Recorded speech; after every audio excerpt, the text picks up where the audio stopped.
ప్రతి వీడియోలో చెప్తా, ప్రతి ఒక్క మనిషి కేదార్నాథ్ పోవాల్సిందే, పోయి తీరాల్సిందే. బ్రతికుండగా మనం చూస్తున్న స్వర్గం. కేదార్నాథ్కి కానీ చార్ధామ్ కానీ ఎలాంటి వస్తువులు తీసుకోవాలి అండ్ ఎలాంటి జాగ్రత్తలు తీసుకోవాలి. అలా నేను కూడా లాస్ట్ టైం కేదార్నాథ్ పోయినప్పుడు ఒక చాలా అంటే చాలా హ్యాపీ మూమెంట్ అయితే నా లైఫ్లో ఒకటి ఉన్నది. సో అది ఈ వీడియో ఎండ్లో అయితే చెప్తా.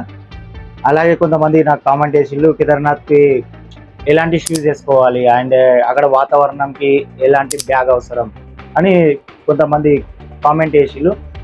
అమ్మ మాటిది కన్నా నీ కొరకు జన్మమన్నది ఒంటరి కడ వరకు ఎదలు బలమే నడిపే తోడుగా